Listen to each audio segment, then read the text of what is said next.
Welcome back, everybody. I'm here with Elise Daly Parker and Jess Carey to talk about how to raise a hardworking kid. But first, I'm going to ask my friends, what tip, trick, or product is making your mom life easier right now? Who wants to go first?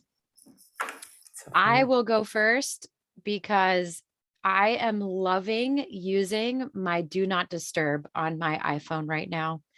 It's like my go-to. I'm like, you know what? I need to do something right now. Do not disturb. And I just tell it to be quiet. It's amazing. That's awesome. I love Yes, that. It's so funny. I see it all the time. How do you do that? Okay, hold on. We'll do a little tech thing, right? On your iPhone, your settings, right? Yeah, You go to your yeah. settings, and then there's a little like moon that says focus. Click on focus, do not disturb is at the top. You click on it, you turn it on. That's it. And basically it silences all your notifications. It's Oh, amazing. that's awesome. And you can do it on your computer too. So That's when in you the top corner. okay, yep, up the stuff that pops up on the right. Wow. Mhm. I've Yeah. heard about it, but I didn't know how to do it. That's awesome. And then if you have an iPhone, you can see who has their notifications silent. I've seen that. I've So seen then I'll that. say That's to what, my kids, notify them anyways. yes. I don't know what it does, but it makes them like, I do that with my Okay. my sister. And I do it with my sister partially because I think she forgets that she has it on. Because she's like texted me something, yeah. and then I go to text her back and I get that notification. I But have a thank friend you. who looks That's like she good. always has it on. I'm like, always, really? Mine's set for the evenings, and it's set, and like I'll turn it on for the podcast. Yeah. Okay, so my question for you guys is, when you're saying notifications, like I get the computer part, what about on your phone? What kinds of notifications do you get?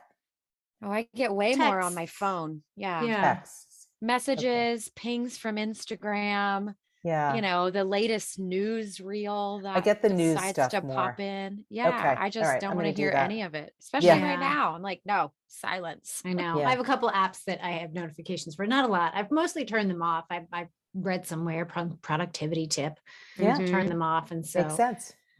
yeah. All right. What about you, Elise? So mine is Find My on my iPhone.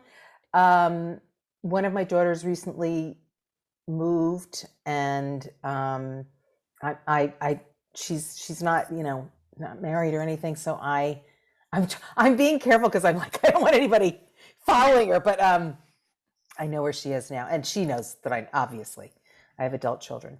So it just makes me feel better to be able to, like, okay, that's where she is. She's good. Yeah.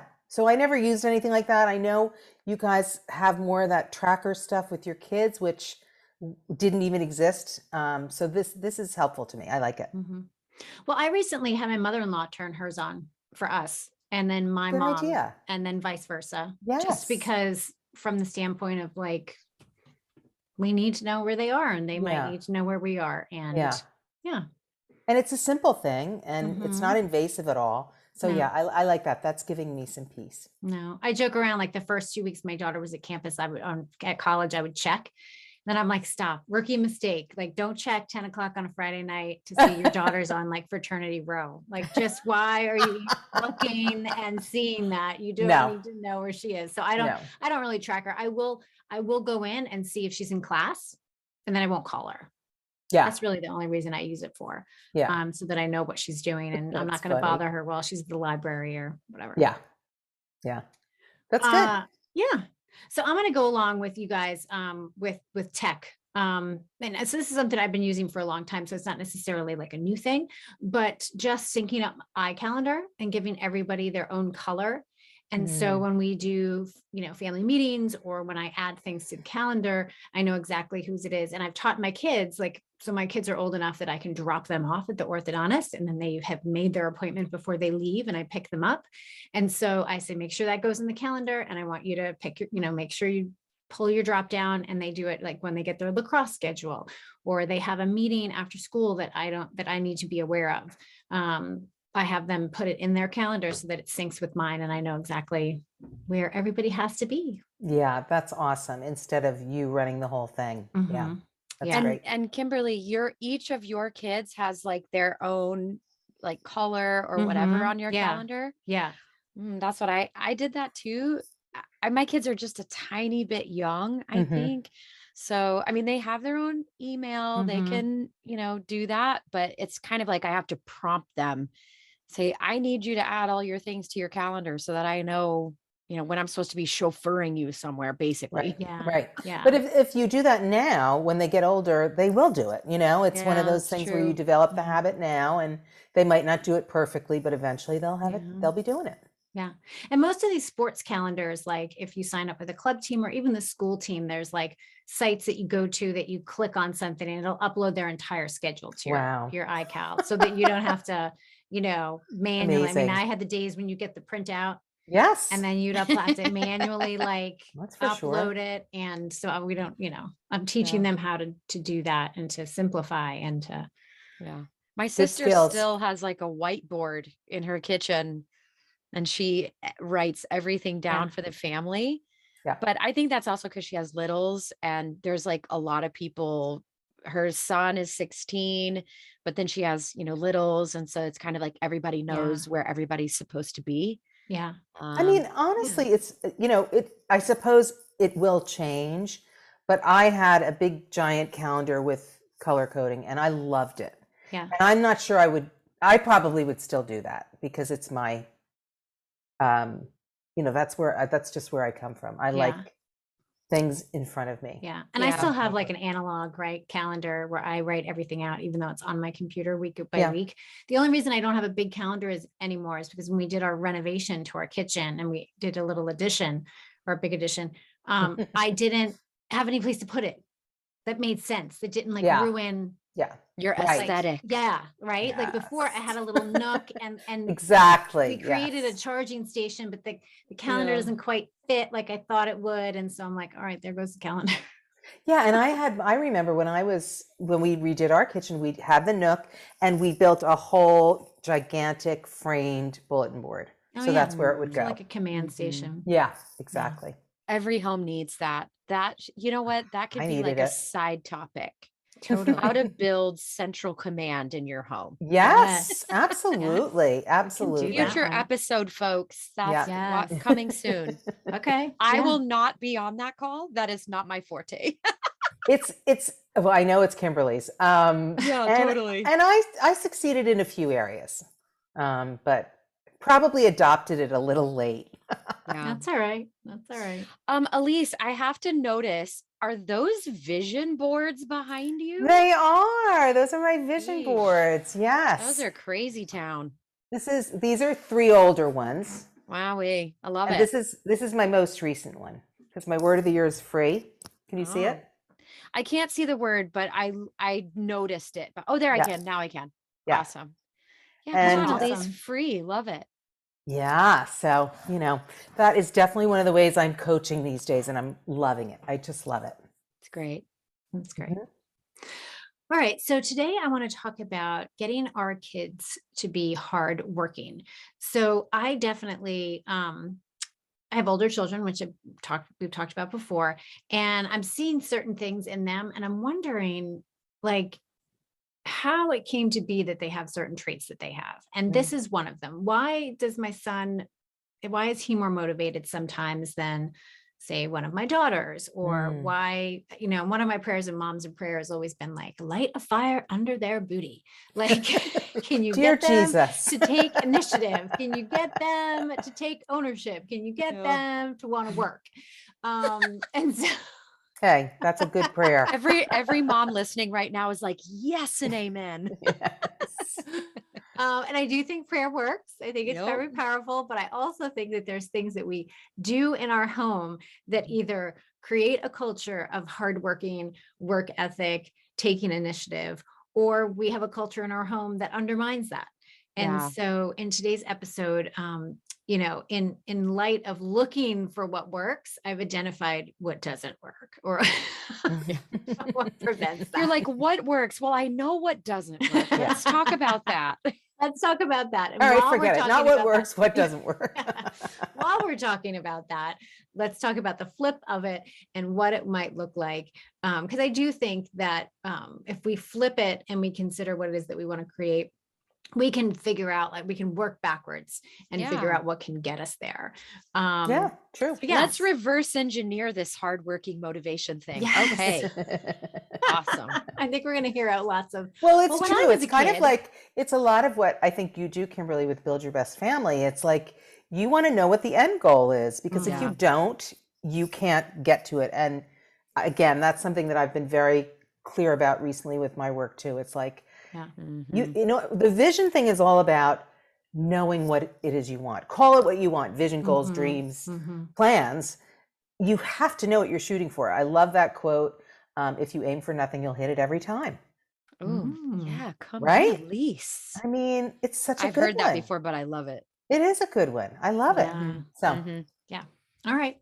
So while we were talking to prepare for this episode, we had a few conversations and we threw some ideas around, and that's what we're going to share with you, our listeners, today.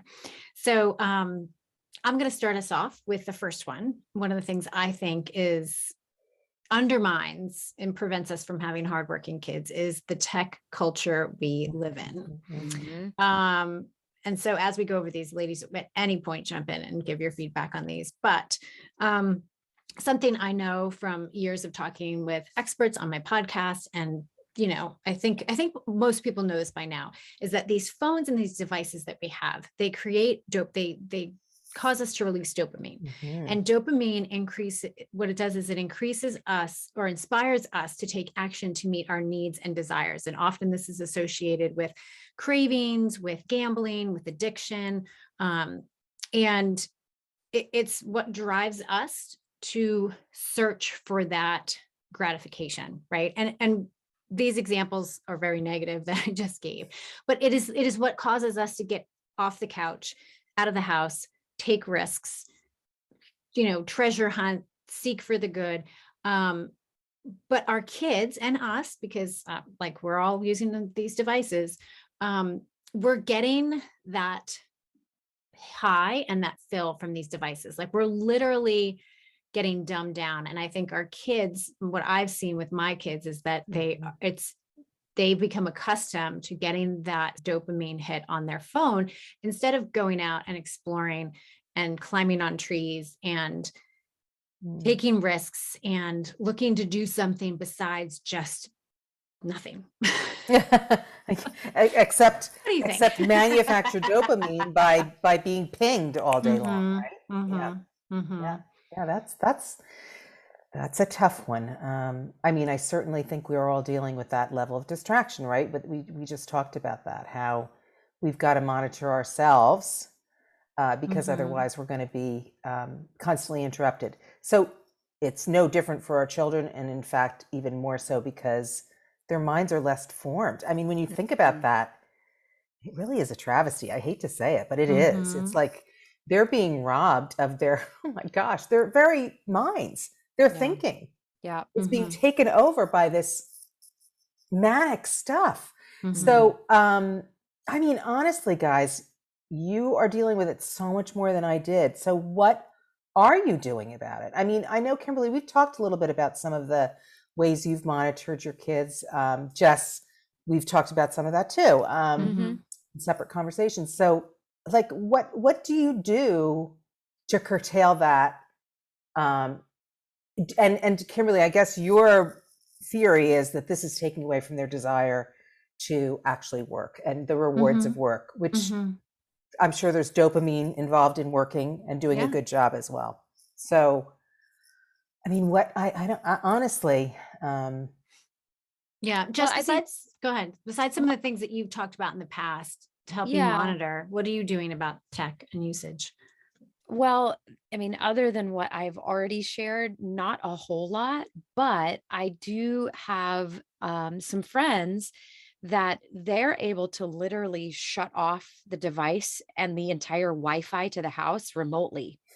And so, I mean, honestly, it's like, okay, yeah, my kids are addicted to their phones and we know that and it's whatever, but it's like, just shut it off. You're the adult. Just shut it off. And it's like, they can just continue to lay there like a lump on the couch, of course. But they won't. But they won't. Like eventually they'll be like, oh my gosh, there's nothing to do. And eventually that frustration will lead them to something else. You know, Mhm. that's what we've found when we've just taken devices. We haven't necessarily shut off Wi-Fi to the house because Mhm. I Yeah. haven't gotten that. I haven't even called my provider. Like, can I do that? I'm sure You my can do daughter that will with be like, our pact. oh, really? Yeah. Oh, see, there you go. Look at that, Yeah, you can listeners. You shut got down like yourself something. individual, yeah, More you can shut tips. down individual devices. You can shut Yeah. down certain kinds of apps on their phone versus others. So like Yeah. you turn off the gaming one and social media ones, but you can leave like the calendar and the messaging Yeah. app on and the calculator and the whatever else they would need for school. Yeah. Okay, that I want to say that what I'm seeing happening, and again, I've been in this game longer, this game of life, because I was out to dinner with young moms like you guys last night, and they were talking about all these monitoring systems and ways of shutting down, and Mhm. I'm like, well, thank God, because when it started with us, we didn't know what the heck to do. It was Yeah. it was becoming out of our control so quickly, and I remember there were seminars in the schools. Police would come in to talk about, how kids can be followed and all this Oh, scary yeah. stuff, Tracked and all which this kind of is crazy which stuff. is still true. But Mhm. again, like you guys are now on this next wave of, okay, this has gotten out of hand. Now we've got to control it. And Jess, I like what you said, and I think it's really important. And I know you guys are live this way with your children. We are the adults. Mhm. We are in charge. I think parents can forget that and get caught up in the tide of what's popular, what everybody's doing. And we need to step out and say, what is going to be the best thing for my child? So Yeah. I go back to my old fashioned thing, which is we got rid of cable. We did what we had to do in our home Wow. to control the influences that were coming into our home. Did it mean that my children could watch something at somebody else's house? Yes. Was it one of those things where it was like, we're not allowed to have to? Not at all. It Hmm. happened at such a young age. We made this decision when my daughter Farrell was 3 years old. She's the Wow. oldest of my children. Lauren, my stepdaughter, was 11, part of the reason I got rid of cable. And then, so my children grew up without cable. And which now, of course, cable's archaic, but you know what I'm talking about. Mhm. Sure, Mhm. sure. Fubo and all these things, Fubo and whatever it is, Hulu and all Hulu. those things. Hulu. Yeah. Well, no, there's Fubo TV too, Fubo Yes. TV. Yes. Oh my Okay, gosh. so I don't know how to use all those things. Maybe someday I'll figure it out. Anyway, the point I love the is, story though, Elise. This is we got very rid of good. it, and so we didn't have to fight with it anymore. And Mhm. I absolutely know, and especially after going through these questions, Kimberly, that you asked us, I'm like, that was magic for our family because my children actually are adults and they are hardworking, and I do not worry about that part of them. Yeah. And I think that was one of the big decisions that we made. That was a hard decision that was against the grain. I mean, it was like people were like, "What? Are you Yeah. crazy?" How could you And do that to your kids? That's what I hear all the time. oh, How could you do that? And and I'm it's like, like, how can I do that? I've actually given them a life that's more mm-hmm. interesting because they did have to figure out how to Yeah. entertain themselves or go outside, or we didn't have Xbox. We had none of that stuff. Yeah. And again, I kind of made the decision. Speaking of, I looked at somebody else who made the decision. My friend Cindy Foster. She got it out of her house, and I was like, if she can do it, I can do it. And that's God what we bless did. Cindy Foster. Yeah. And I think I've had cable now for 5 or 6 years. That's all. Wow. How do you Our, like it, our, Elise? our That's what I kids want to were know. our kids were mad at us when we got it. They're like, "Oh my gosh, you caved," and we never got it. How do I like it? I still feel like there's nothing on. I got to get better I'm not a good TV watcher. I got to get better Yeah. at it. I mean, I don't really I have just to get. aspire to it. Yeah. I mean, like, I think it would be fun to catch on to some of these shows. Mm-hmm. But I'm very picky. I don't like violence, and I don't like sex in my face, and so that eliminates 90% Yeah. of the for shows sure. that people tell me are so So we'll great. have to do a pop culture convo and get some Ooh, good sort of yes. shows and what we yeah, like. And yeah, Kim, good we should lists. do Friends Talking Family with all of us. And Mhm. it's like trivia. That would be Mm. epic to Yeah. see what we actually knew. I would fail on lots of things. but I might know some interesting fact about random stuff, Right. Exactly. I'm like a total nerd, like just like, what? The 13th century, the mathematician, Oh my like these gosh. are the things that I would know. So that's good. Yeah. Well, You go ahead. So go ahead, Kim. I was going to say, I love that, Elise, that you made that choice, because I think that gives us, the younger generation, permission to do a similar sort of radical thing, Mhm. right? Yeah. I do have friends that refuse to get their children smartphones, and they're in high school. I mean, I feel for those kids, honestly, because I'm like, okay, do they have a dumb phone at least? Like, can they text someone? I don't know. Um, but I feel like that is what it takes. It's like this radical Yes. culture choice in your home that develops in these kids the critical thinking skills that, that dopamine hit doesn't give them. Mm-hmm. Mhm. The quote, scarcity is the mother of invention. Mm. Like, that's what we need to think about with regards to tech. It's like, okay, scarcity, when I take that away, then my kids are going to get inventive. They're going to Yeah. find something to do to entertain Absolutely. themselves. Yep. They're going to, and most of the time, I will tell you a story. We did a similar thing with my daughter when we did a 6-week RV trip in the Right. past, in the summer. Yeah. And the days where we took her phone away, she would hate me for saying this, by the way, but the days that we took it away, we said, you don't need it. We're going to be, out and about in the wilderness. You're not even going to be able to talk to anybody. So just leave it.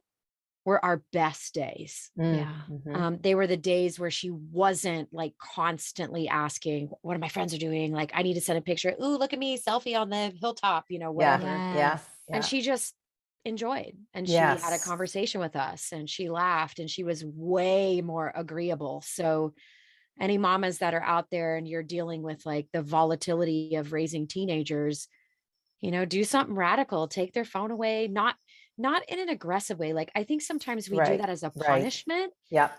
So maybe we should reframe taking tech away as, actually, we're just trying to give you a break and give you the opportunity to explore some other Mhm. things. Yeah. Yeah. I think I mean, again, we did not make our decision to punish anybody. No, they were too young to even feel that. Lauren Yeah. felt it a little bit. But it was really about protecting. Mhm. Yeah. That was really what it was about. Yeah. And as my kids have gotten older and I really haven't been able to shut the internet down in my house, because as they Yeah. got to certain ages, I had to be like, okay, like I can't keep treating them like children because they're not children. Yeah. And I had one daughter who she was now 18. So am I going to monitor her phone? And then I had one that's 16, and we talked about this too, that she found all the tricks. Yeah. So it didn't matter what I had on her phone. And so I finally had to give up on those sort of limiting devices. But what I have found, and I've even run into this recently, is that it is a little bit of extra work on my part, but I need to engage with them and pull them out of whatever it is that they're doing. Mm-hmm. So, yeah, my daughter's perfectly content in her room watching videos on her phone, but like I need to stop what I'm doing and go up and say, hey, you want to go for a walk? Or you want to go get your nails done? Or, hey, tell me Mm-hmm. about your day. Yeah. Even recently, like me and my girls, we had an opportunity to hang out together, and we sat and we watched TV. And I'm like, guys, we missed an amazing opportunity to just do a few things together, but we just got sucked in and we Yeah. chose what was easy Yeah. over getting up and moving around and doing something. We were actually engaging with one another. And so I realized that as a parent, there's still a part for me to play in shaping culture, like being the one to take the first step and showing them, hey, there's so much more to do than to just sit here. And even when I want to be comfortable and I don't want to put any effort into it, that effort is going to pay off. Yeah. I So think important. what you're touching on there too is the idea of motivation. And I think Mhm. that getting our kids to be hard workers, to have a work ethic, has so much to do with motivation. Yeah. It's like a motivated person can do almost anything. Yeah. You know, Mm-hmm. it's when we have this demotivated, lazy, apathetic attitude, Mhm. that's when we just sit on the phone and we're like, well, we'll just take, these seconds on my phone scrolling for hours, Right. These you know? seconds for hours. Yeah, that's Exactly. exactly it. You're like, oh, I'm just gonna Exactly. look for 5 seconds. And It's you're like 45 exactly minutes true. later. Oh my Ugh. gosh, so scary. Yeah. Yeah. Yeah. Yeah, I think that's it's really. Oh, I was listening to Mel Robbins, and she was talking about. I think it's called Reticular Activation System. It's part of our brain, and it is literally like what you're describing, Jess. Is we have a mechanism in our brain. The way our brain works, it's that survival mode thing. And so, even Kimberly, when you guys made that decision, you went with the path of least resistance. It's the easiest thing to do. As Mhm. soon as we make a decision to do something that's outside of our comfort zone, our resistance neurons start pounding around going, no, no, don't do anything that's not going to make you feel good. And Yes. so it's kind of, I think that's one way to understand it for ourselves, but also to explain it to our kids. It's like, I get it. I don't want to move off the couch either. But really, it's just our brains saying no. We're going to have a great time if we do X, Y, and Z. So it's kind of there's so much to that that it's important to understand it because it's kind of Mhm. like again, we might feel like our phones are great, kids, but actually what they're doing is numbing our brains. Like, do we want numb brains? I don't think they do. Yeah. You Mm-mm. know? That's really good, Elise. I love that you're saying like we need to explain to our kids. I Yeah. was actually thinking about this, even from the vantage point of like earning a do nothing time, right? When we work, we earn vacation time. So Mhm. why couldn't we, talk to our kids, like inform them about here are some do nothing activities that will actually still fill you, will fill your soul, will, Mm-hmm. fill your body. And how do you earn that time? Well, you earn that time by doing chores around the house or, whatever. I don't know. I Mm-hmm. I grew up in a household where chores were like non-negotiable. You know, Yeah, you which I think you is great. you lived in a home, you didn't live in a hotel. So my and mom were very, restrict about that. It's like if you live here, you're going to contribute here. And Mhm. that's the mentality and the culture that I've taken on in my home as well. And Mm-hmm. I've talked about that many times. It's like, no, you have a job here. We all live here. We all support one another.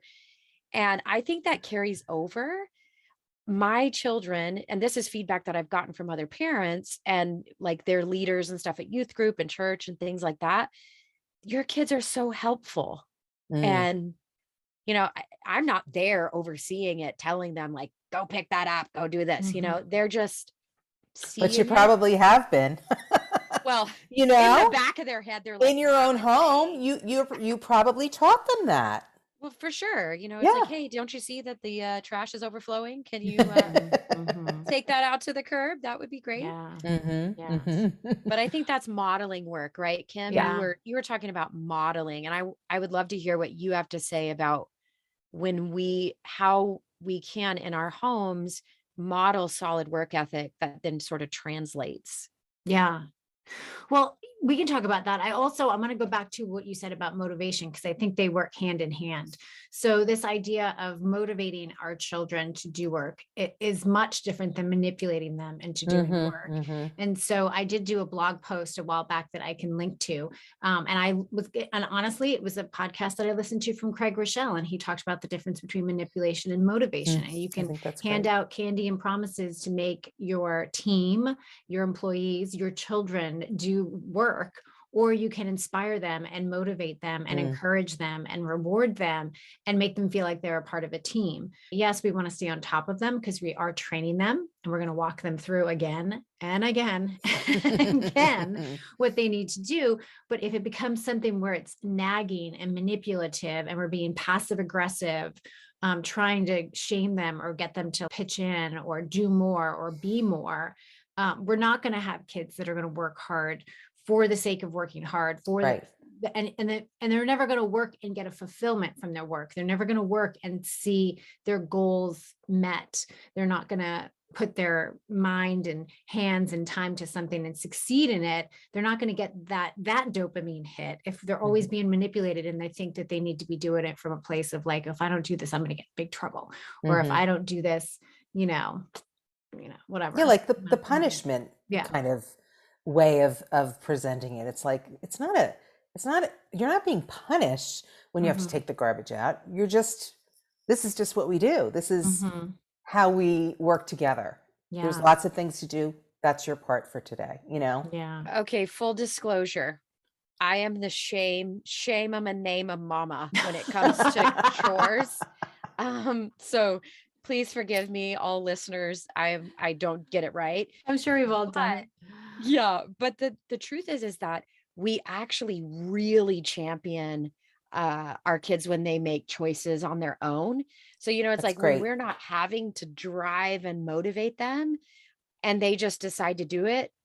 Alex and I, we throw a party. We're like, where are the streamers and megaphone? Because, Truman got the trash out on time.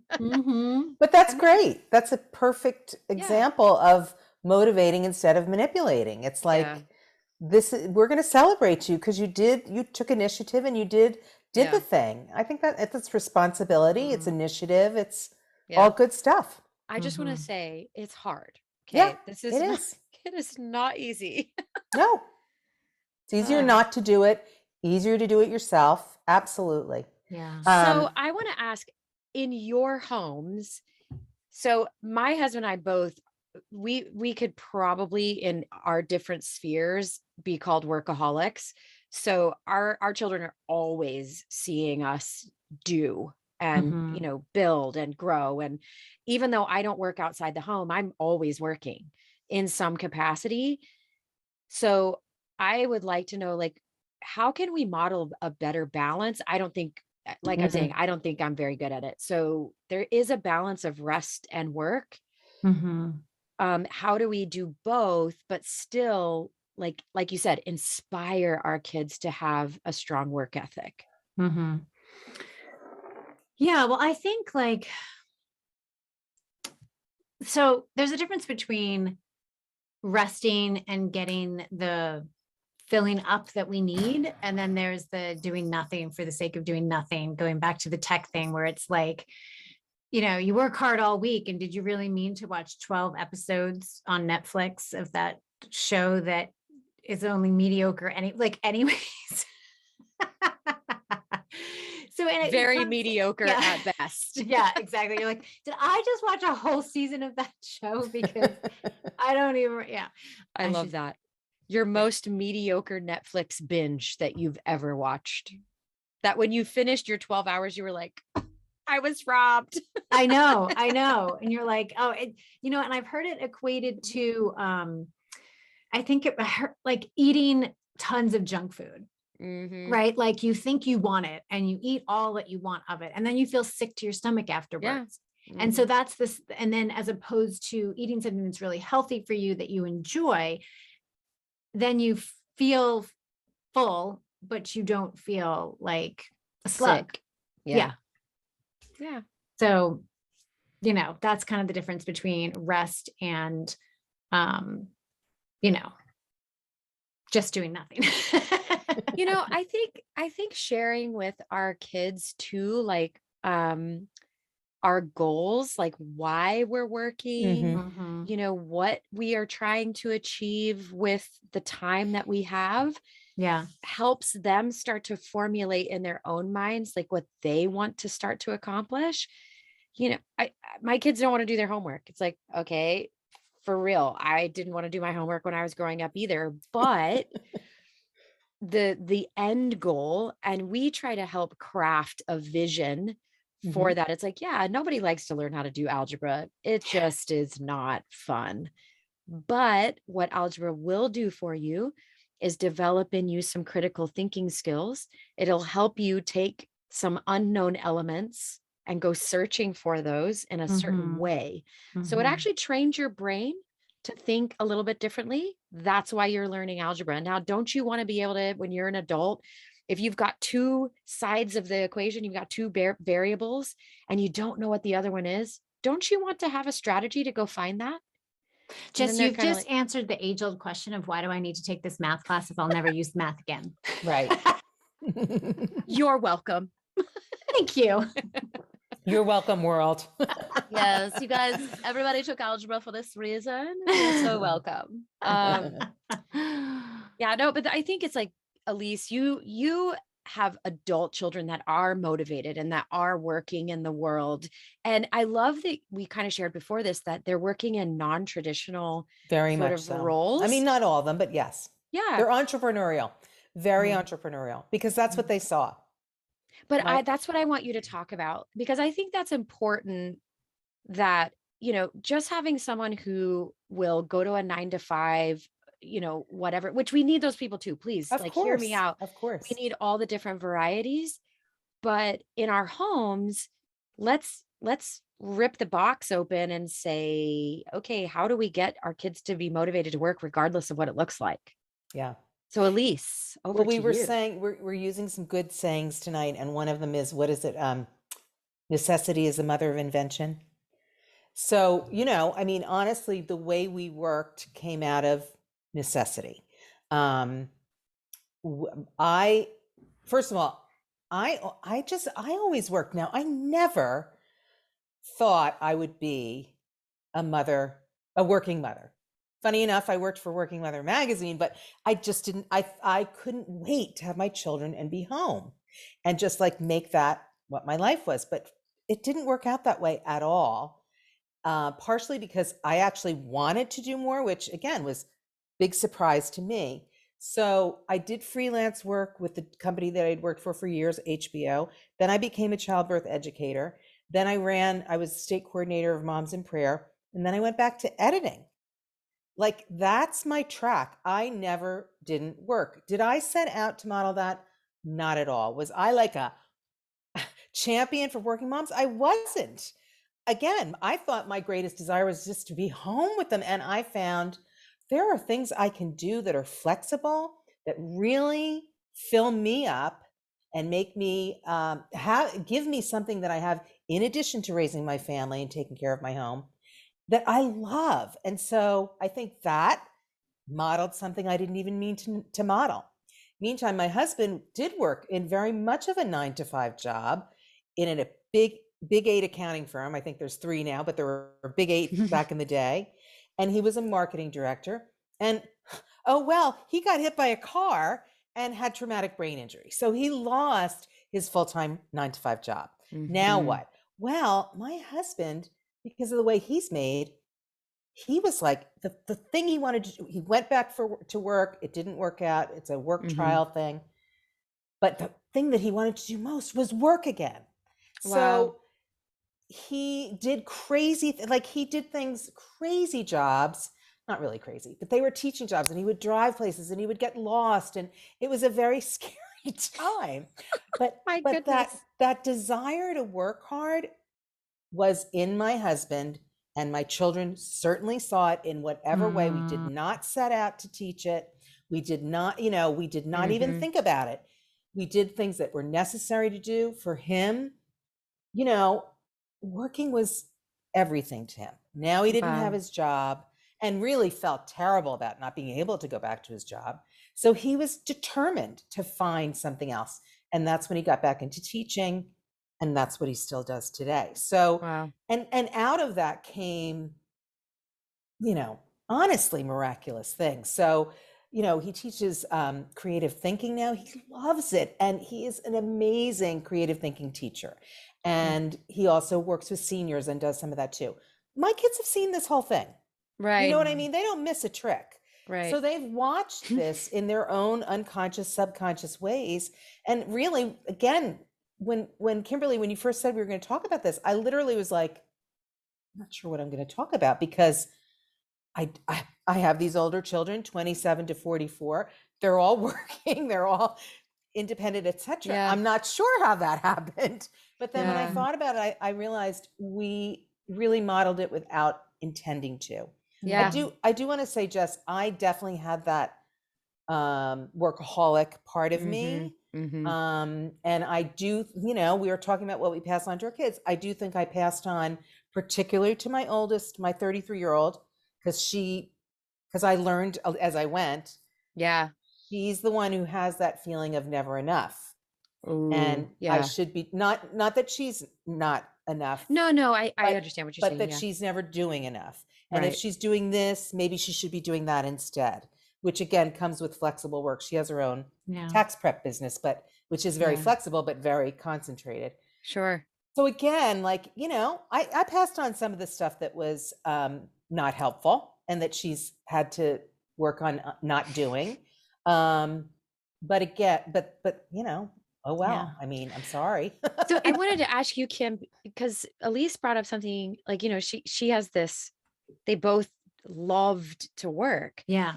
What about couples that maybe one loves to work and the other one is like modeling couch surfing? Yeah. Yeah. How do you deal with Well, that? I think, yeah, what you're touching on is like our attitude towards work, right? So like, what Yeah. is the attitude towards work in the home? And clearly your husband, Elise, like he wanted to work. Like your kids were able to see the contrast of a man who was unable to work and really wanted to work, and this kind of touches on two of our points that I want to talk about, a wrong attitude work and a lack of purpose. That purpose, getting out to work, gave him purpose.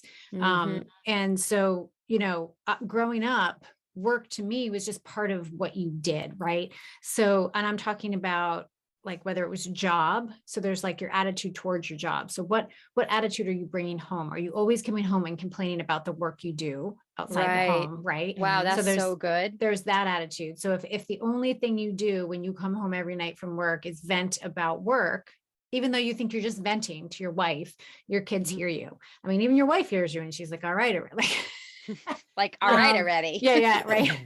Well, because it's easy for your conversations to always revolve around what you didn't like or what frustrated about you in your work that especially day, at the end of a day, of a busy work day. So if that becomes a habit, you're creating that atmosphere in your home. And then there's that other layer of the work that you do inside the home. So if as a stay-at-home mom, I'm always moaning about the dishes or the laundry or taking out the trash, or even if I'm a working mom, right? I'm like guilty. Should we do an episode on that? Guilty. Guilty as charged. Right. If the things that we are doing that make up like our everyday life, if we're constantly complaining about that, what we're doing without even knowing it, and whether you're working inside the home or outside the home, is we're creating an atmosphere where anytime we have to lift a finger, it's a negative thing. Anything we have to do something that takes us off the couch, it's a negative thing. It's like anything a punishment. Anything like if we have to clean out the garage this weekend, and I'm like, let's clean out the garage. Like, let's get rid of some of this stuff. We can do this, or let's do a garden. Well, garden is like work, and me, I'm like, it's not really work. It's so much fun. We get to do this. We can sit and we can talk. We can play some music. Like we can make, like, to me, it's just the mechanics of our life, and to frame it so that anything that causes us to put forth effort is a pain in our butts. It's like we start to create, like our kids pick up on that attitude. And then what happens is we make an idol out of doing nothing.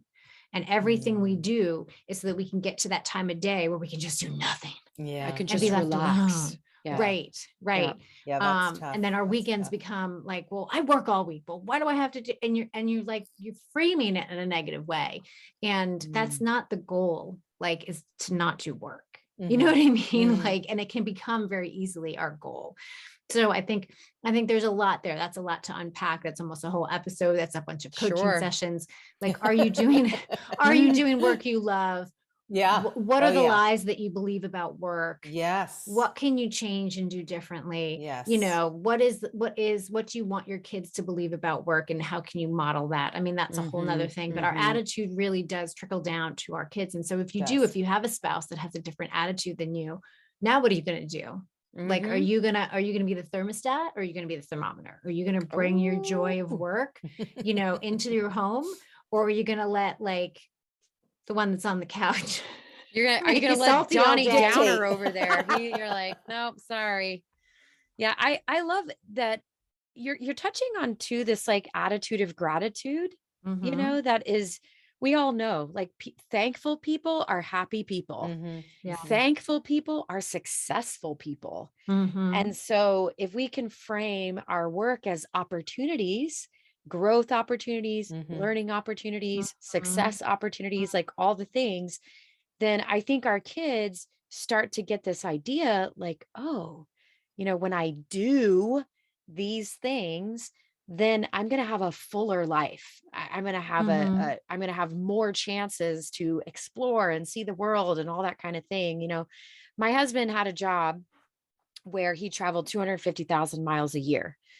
And so clearly we did not see very much of him. Mm-hmm. So I hated that job. Mm-hmm. But he is a very grateful person. I will say this. And so even though he was traveling so much and it wore on him and it was tough and it wore on our marriage, all the things, but he always said, I get the opportunity to see so much of the country. I get to experience all these different cities and restaurants and hotels. And he goes, I love travel. He's like, this is a bit excessive, but I still love to travel. Mm-hmm. And I think that is the mind shift that we're Right. talking about, is to Mm-hmm. have, even though it's a job and yes, it presents its challenges, what are the benefits of it? What are the things we're thankful for in that job? Mm-hmm. I I think don't know. it's that is it I have to or I get to? Oh, I hate that phrase, Elise, but yes, it's It's so so true. true. It is true. I mean, it's, and believe me, I want to say that if we do an episode on maybe grappling with whether or not you have to work, because at a certain point I had to work, I will tell you, I went kicking and screaming. My children could testify to that.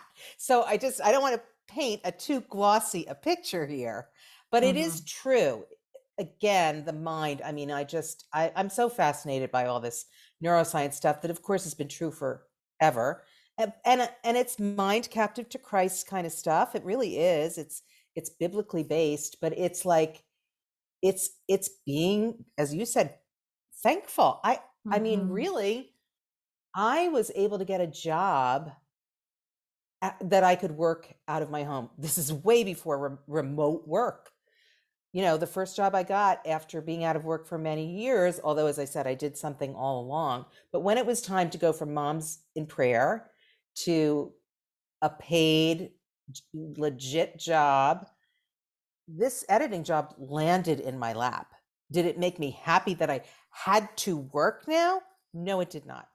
But, eventually I came around. But again, my kids saw some of that too. And Mm-hmm. they're going to see it all. Yeah. We But can't, there's that scripture in the Bible that my friend has quoted to me when my kids were little. Like, what is about the ox in the barn and being empty and like having to sweep the barn, and like when there's no oxen in the barn, you have nothing to sweep, right? Like, there you Yeah, go. that's it. Yeah. yeah. Yeah, it's a good Basically parable. it's saying there's nothing to scrape out of the barn if there's no ox. It's like, Yeah. there's no mess, Yeah, essentially. yeah, Right. And it's so, true. basically she was like, someday your kids won't be here and you're complaining about cleaning up after them, but eventually you're not gonna have anybody to clean up and after, and you're gonna miss them, that kind of like Yeah, thing. yeah. Yeah. So, So be some, grateful for that work. Be right. grateful that you are, The endless work. yes. I'm here to tell you, I don't do anybody's wash anymore. Haven't in very many years. But I do remember, again, some of this. I listened to a lot of stuff about how to raise my kids. I listened to Joyce Myers. I listened to Beth Moore. All these Christian women and tapes. Back in the day, we had tapes. But I remember doing my wash, and I remember like cursing it, like, "Oh God, I have to do another load of wash." So much freaking wash with all these people, and then it would. Oh, anyway, I won't get into it, but I remember Joyce saying, I was listening to something that she was saying, probably The Battlefield of the Mind or something like that. And she was talking about, like, think about, I don't know if it was the wash exactly, but it was about getting to do something as opposed to having to do something. And it was like, boom. And and she was like, instead of cursing whatever it is that you're begrudging, start to really pray and bless it. And I mean, Mhm. again, that can sound so Pollyanna and so pat, but honestly, I did it because I didn't want to be literally going, this sock, Yeah. this sweater. And that's what I was doing. And it Mhm. was like the point she was making was it's like cursing your children. And I did not Ooh. want to be cursing my children. I know, it was very convicting. So I really did turn it around, and it Mm. was easy enough to do. It was kind of Yeah. like, okay, it's a short time. This Mhm. will not be forever. And here I am, as I say. It's Mhm. true. I'm on the other side of it. So, Yeah. yeah. Well, I think that flows nicely into this lack of purpose. Mhm. Jess, you've already touched on this, like explaining to our kids why we're doing Why? something Yeah. Yeah. that we're doing, right? It makes it really easy for our kids to get with the program. It makes us, Yeah. like when we really dig deep and search for like, why are you doing your kids' laundry? Like, I want my kids to have fresh clothes. I want them to be prepared for when, they have something coming up. And I don't want them to be like, the child that can't find something clean because they haven't washed their soccer Yeah. uniform and it's got the stains on it. Like there's Yeah. reasons I want why to take we're care of them. yeah, right. Yeah. How we're nurturing them, how we're caring for them, how we're choosing to love them. So Mhm. whether it's something as simple as the laundry, which isn't very simple, to like, Simple, but not easy. why are we cleaning our room, right? Because eventually you're Yeah. going to have a roommate, eventually you're going to be married and you're going to be sharing a space. Why are we And like it's good for your head. understanding your why and helping our kids understand why it is that we're doing the work that we're doing. It could be to beautify our yard. It could be to Mhm. make space for people that God's called us to serve. It could be, there's a number of reasons why we get to Yeah. do the work that we're doing. Mhm. And if we understand the why behind it, I just think it's that purpose will drive Yeah. us and it'll give us a desire to work. Mm-hmm. Yeah, Mm-hmm. definitely. You literally gave me the best argument for my household. It's happening tonight. My kids' rooms look like disaster piles.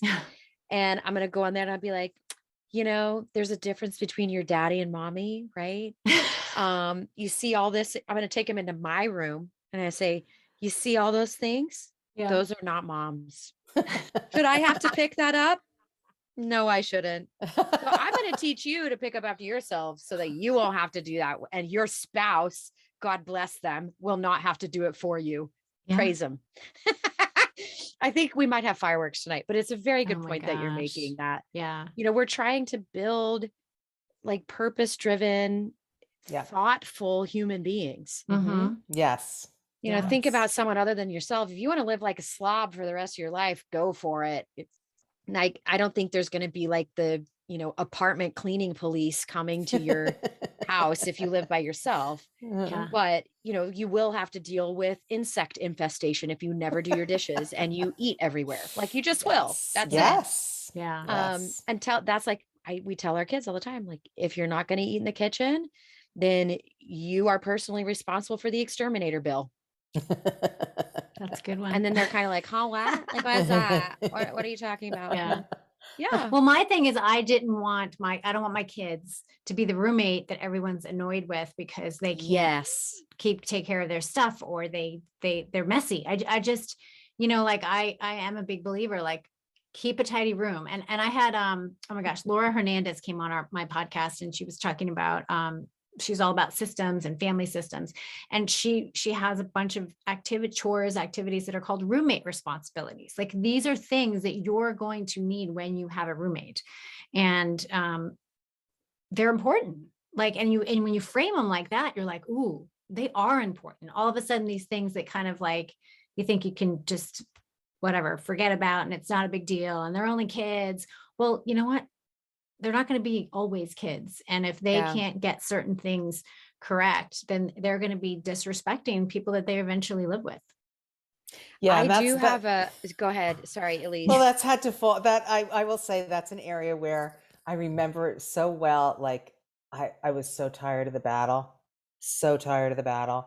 and I got to the point where I just closed the door on their rooms. And the only reason, this is my people pleasing thing, yes, approval of man, Fern Nichols, who is the head of Moms in Prayer. She told me she closed the door on her children's bedroom, so I was like, then I can too.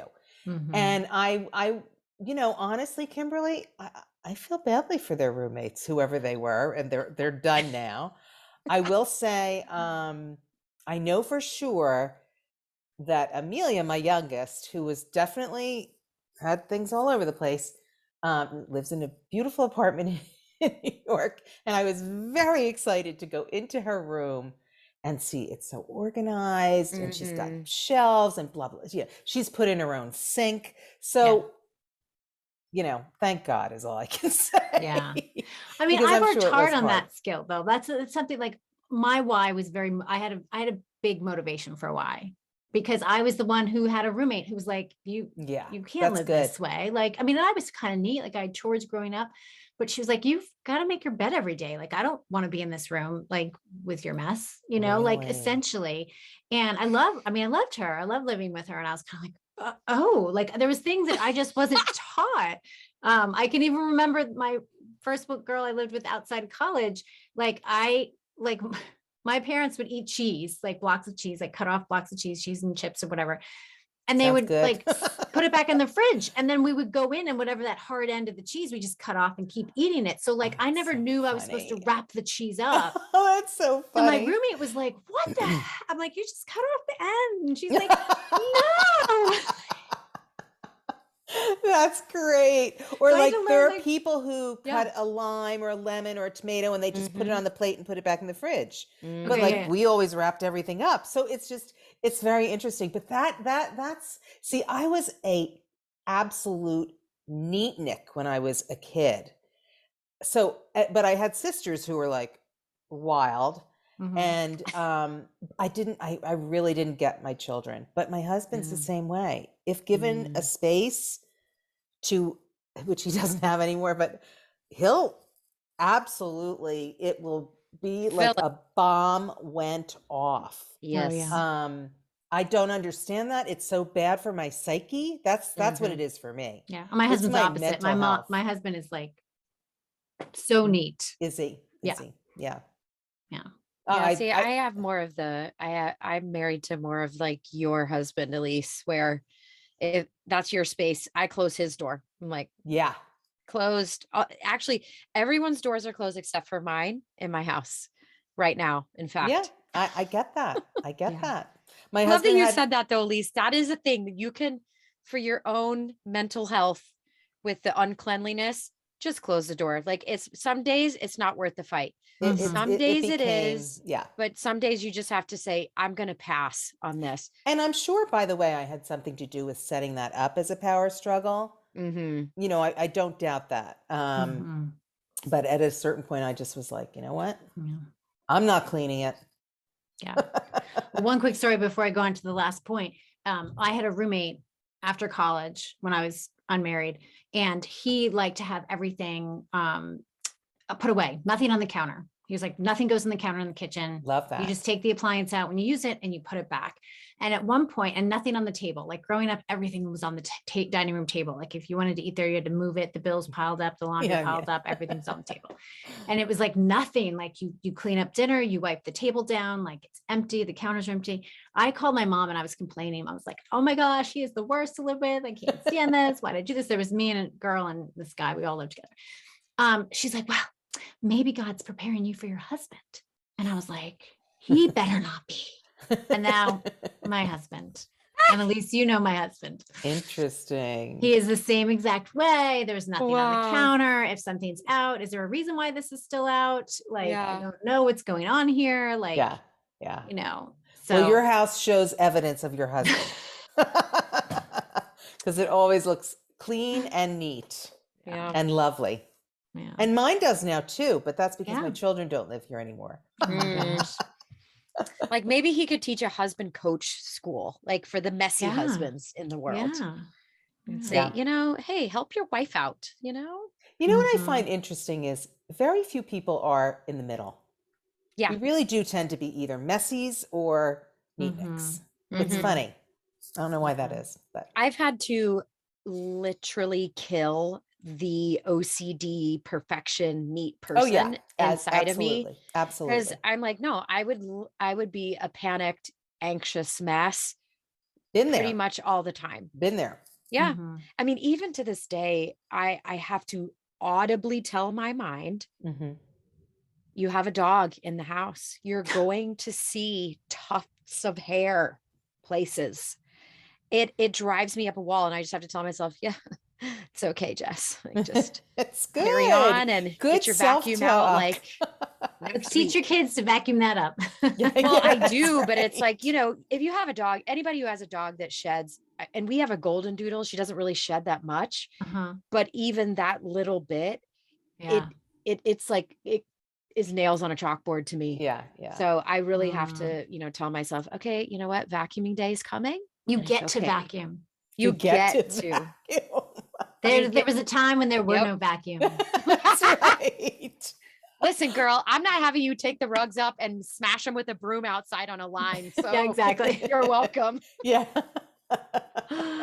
Awesome. Oh That's great. man. All right, so that's actually perfect to segue into our last point. This idea that the more resources we have, the less resourceful we become. And I think that our kids are in a generation where this is 100% true. I think of all the hard work that me and my husband have done so that their lives could be easier. And now their lives are easier, and there's no reason for them to do anything. So, I recently, there's two things. There's one thing that I want to read from.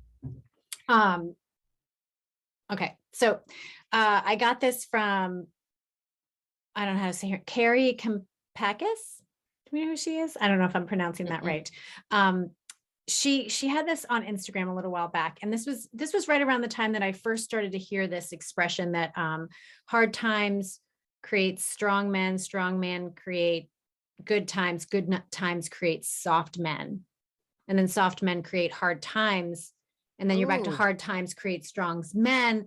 So it's this cycle that we're seeing, right? This sort of generational cycle. And he's saying that we're basically in a time of soft men. And I heard several people quote that, just talking about what we're seeing in culture today. And then it was right around that time that I read this. And this is this idea again of what they call sleeveless to shirtless in 3 generations. And so it talks about most companies don't outlive the first generation, but when they do, it's typically the second generation that grows the business and the third generation that ruins it. Oh boy. Right. So the first generation starts the business and works tirelessly to grow up. The second generation sees their parents' hard work and witnesses tough times. And the third generation arrives, the company's a well-oiled machine. They enjoy the fruits of the success, but they don't understand the fear and at risk that took them to get there. So the third generation of the family business is the most challenging to maintain. And one way to prevent issues is to force every new generation to earn what they make. So this idea is by the time that third generation gets the company, they don't know what it's like to work it and to build it. They take it for granted. And then it typically ends up failing or has a downturn. So there's this balance, and I've tried to figure out what that balance is. And in certain areas, I'm better than other. And this could be in money, this could be in time, but this balance of giving and holding back. Like we have worked hard to have certain things, but does that take away that edge that we had to work to achieve, to succeed, to set goals, to push ourselves to go to the next level? And I think of like every once in a while, it's easy for me to do my kids' chores because I know they've had a long day, but you know what? Like, don't do their chore for them. Like, don't, and I'm not saying never, I'm saying like, no, if we're totally always agree with trying you. to make it easy for them, they're never going to, they're going to become soft. They're just going to be like, I don't have to do this. This will magically appear. Yeah, or disappear. So whether, right, as the case may be. Exactly. So whether it's giving them, I mean, my husband have had this discussion, like, what do we pay for? And what do we think the kids should be responsible for paying for?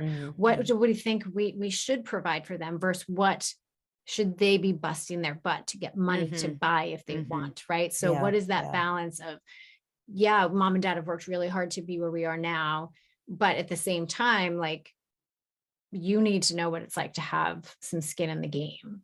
So what have you guys found when it comes to that sort of balance? Well, sorry, Elise, go ahead.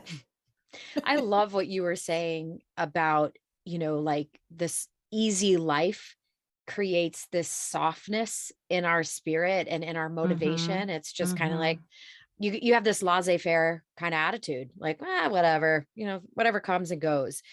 Uh, there was actually a stat, and I don't know where it came from, so I might have to like send you a note, Kimberly, but it was talking about high capacity, high net worth individuals and their succession plan for their children. Hmm. And these high net worth individuals that limited the inheritance for their children and told them that in advance, said, you're only getting this amount.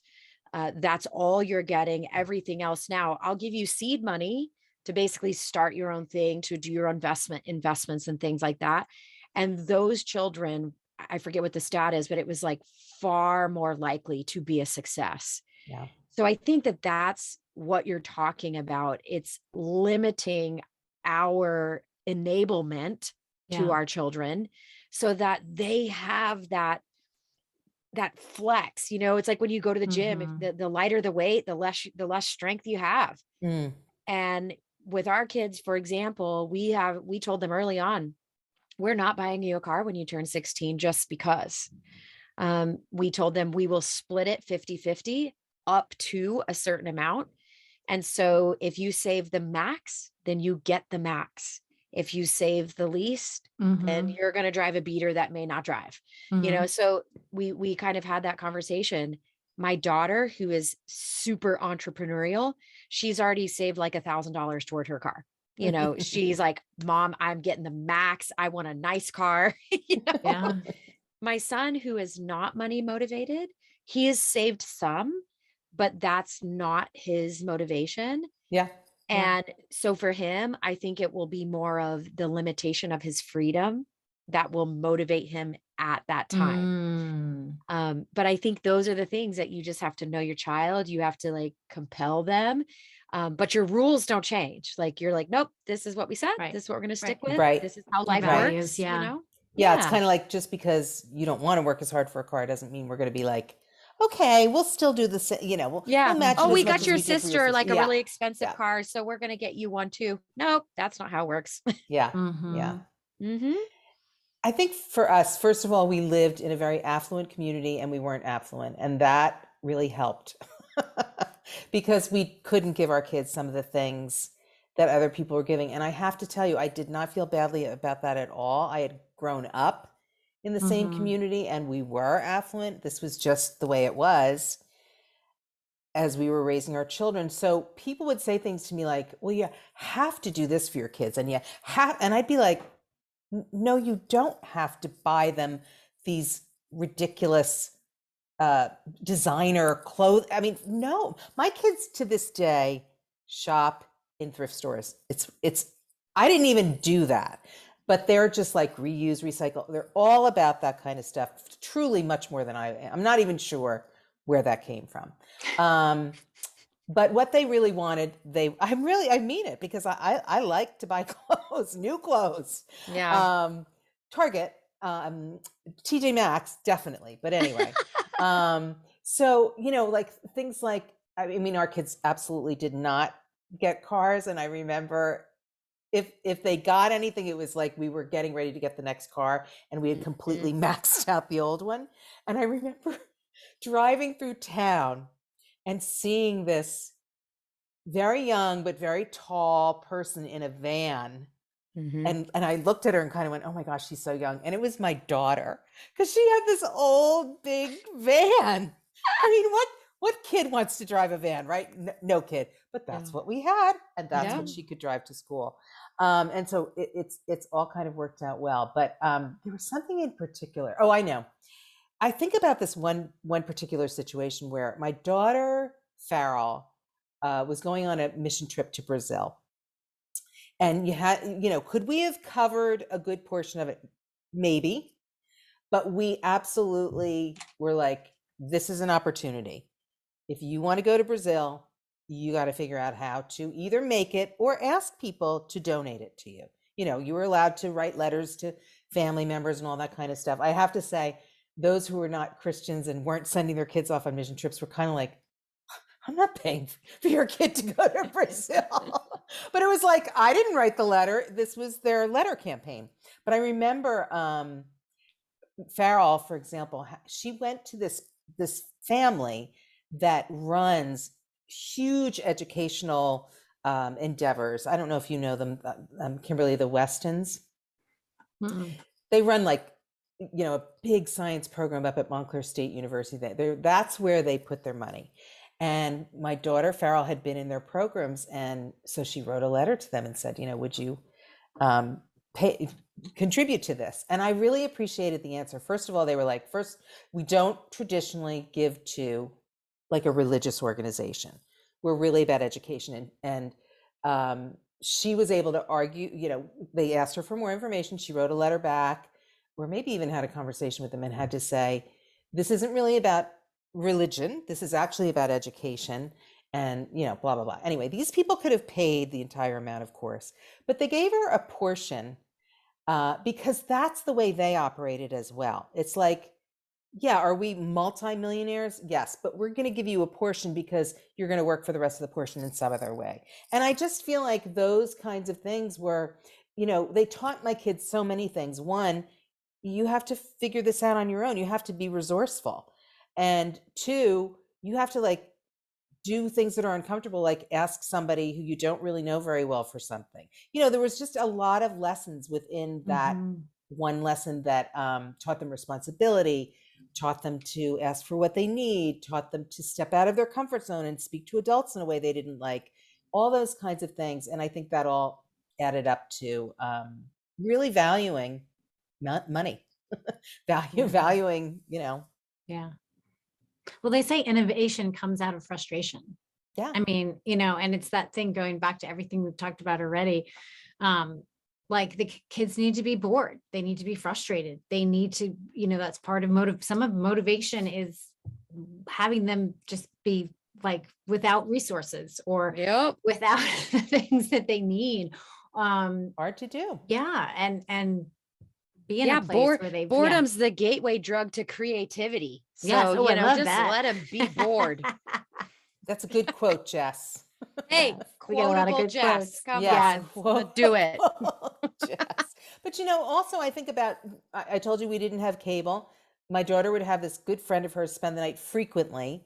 And they put together, when they were 10 or less, the Pit Stop Coffee Shop, because they were bored on Saturday mornings. We didn't have the TV shows that this kid was used to, and they had to do something. And again, what did we do? Well, we would support them by giving them some seed money or letting them make a mess in our kitchen.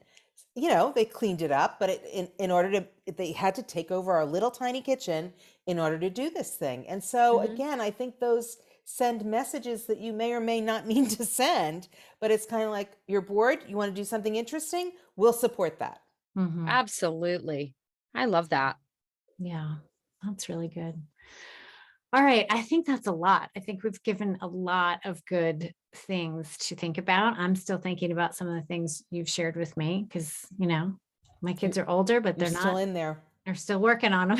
Yeah. And Jess, you certainly are, definitely. Oh, I'm in the throes of it. Yeah, it's good. Yeah. So that's good. Any last thoughts before we wrap up? Or we covered it all? I would just say, this is like going total Bible style on people, but Go for it. but it's like the very first thing that God asked Adam to do was work. He said, your job is basically to, name all these animals. You have a job on the earth. And so that builds something in us that we actually can't put our fingers on always, but doing a good job and having work to do helps us value ourselves. So that would be my lasting thought for our kids is just, modeling work, teaching them to work is actually going to help build their self-esteem in a way that nothing else can. Yeah. Last thought. Agreed. And that's a great why. Yeah. All right. Well, thank you for being with us this evening, ladies. This was great.